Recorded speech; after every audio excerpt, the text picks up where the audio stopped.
aujourd'hui, vous vous situez donc au centre d'entraînement aux techniques incendie et survie du bataillon des marins-pompiers de Marseille. Le CETIS est un outil d'entraînement et de formation. Nous formons tous les pompiers et clients CETIS aux techniques de lutte contre l'incendie, aux techniques de survie pour faire face à des situations rencontrées sur le domaine professionnel.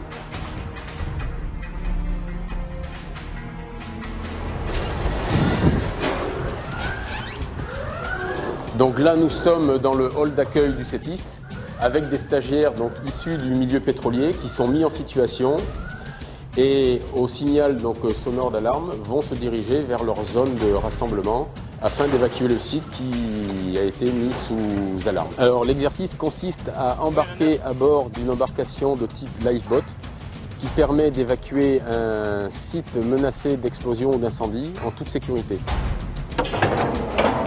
Cette embarcation peut contenir jusqu'à 20 personnes. Elle dispose donc d'une autonomie en air, en carburant, en ration de survie, d'un dispositif d'arrosage des superstructures pour traverser éventuellement une nappe en feu. Et l'idée donc de ces embarcations est de permettre aux personnes naufragées de rester en sécurité pendant 24 heures, le temps d'attendre les secours pour être ensuite évacuées à terre.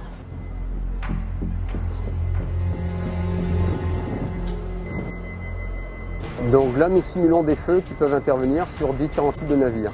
Donc pour concevoir cet outil, nous nous sommes inspirés de lieux rencontrés à bord des navires, comme les compartiments machines, les cabines, les zones de cargaison, une cuisine, des injecteurs, enfin tout ce qui peut être source d'incendie à bord d'un navire, avec des cheminements difficiles que l'on retrouve également à bord des navires. C'est un environnement particulier qui permet de mettre les stagiaires en difficulté afin de tester leurs réactions et les entraîner donc en milieu hostile. Donc à l'intérieur des simulateurs, nous avons des points-feu qui sont alimentés au gaz et ensuite des générateurs de fumée qui permettent de réduire la visibilité à l'intérieur des différents volumes mis en situation.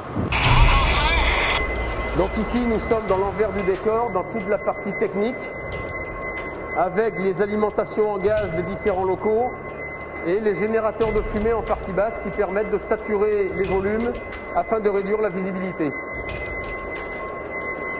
Donc là sur cette aire à feu, on a représenté donc différents modules.